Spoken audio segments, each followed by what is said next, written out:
Welcome back to the shop. I'm Kirk Anderson.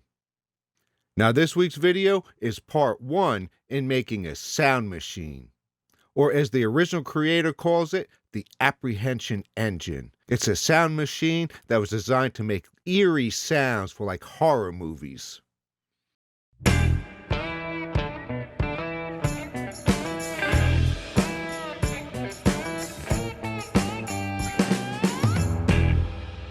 Now, as I said in the intro, this is part 1 of the build, which is going to be making the frame of the sound machine.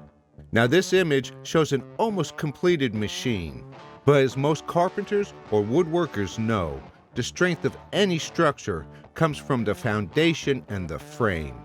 Now, I will also say that building a frame is not the most glamorous thing to watch, but it is probably one of the most important things. So, without any further ado, let's get into the building of the frame for this sound machine. Now, I'm making the frame out of pine. Now, this is just some pine boards that I got at the local big box store. And as usual, these boards are not exactly what you would call flat. So I had to run them over the jointer a few times, which actually made them a little bit thinner than what I actually wanted, but they still work. And of course, after getting one side flat, it's over to the planer to make the other side parallel. And then of course, it's over to the table saw to actually cut the strips for the frame.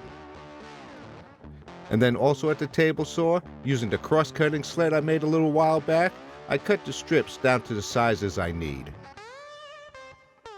Now I'll be assembling the frame basically with just glue and clamps, and also some dowels. And the glue that I'm using is hide glue. Now, those of you who are not familiar with hide glue was the glue of choice for all woodworkers before PVA glue. And unlike PVA glue, hide glue does not dry to a rock-solid formation. It's still a little pliable, which is one of the reasons why hide glue is still exclusively used today for instrument makers like guitar makers.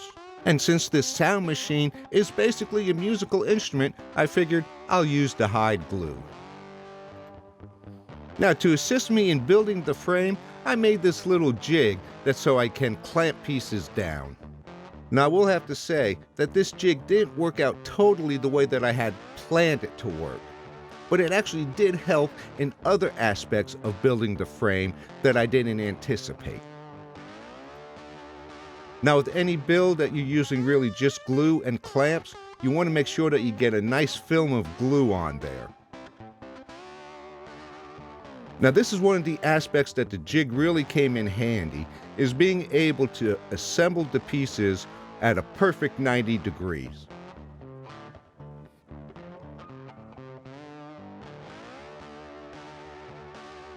Now, once the glue is relatively set, now I made this jig so it would be easy to make a mark of where I want to drill to put the dowels. And then I did mark on the drill bit of how deep I wanted to go, then I just drilled in.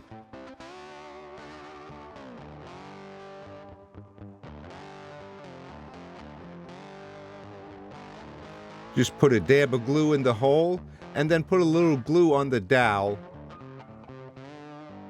and then knock the dowel in. Of course, you'll need a little assistance with that, and a rubber mallet is what comes in handy for that. Now, this dowel does a couple of things. First of all, it strengthens the joint. And second of all, this is a musical instrument in where you want to control the vibrations. And this helps control the vibrations within the frame. And then it's just a matter of assembling all the pieces to the frame. And do it the same way. Glue, clamp, and then dowels.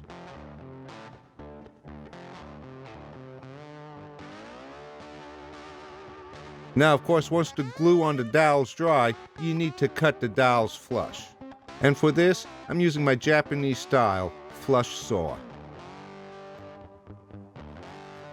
Then using a sanding block, just sand it completely flush.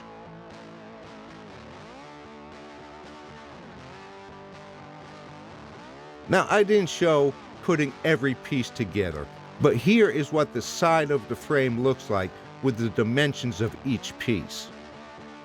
Now, if you really want to get into the nitty-gritties of how this engine is made, there is a series of videos made by the YouTube channel Film Masters. That is a total, I believe, 24 separate videos, and each video is 10 to 15 minutes long. And he goes into step-by-step of how to do it. For anybody that's ever done any woodworking, he goes a little bit too in-depth. I mean, at the beginning, he's showing you how to use a hammer and how to use a saw. But if you can get beyond that, it is very informative in how to build this engine.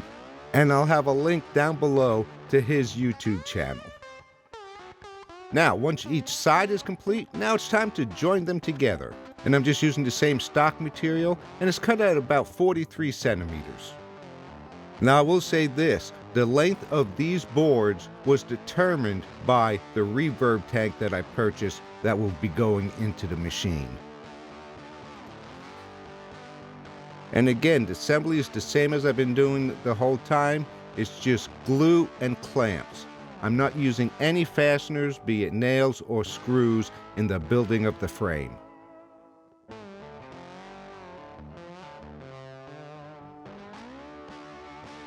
Now it's over to the table saw to cut 1/4-inch plywood for the bottom. And again, the bottom is just going to be glued and clamped into place.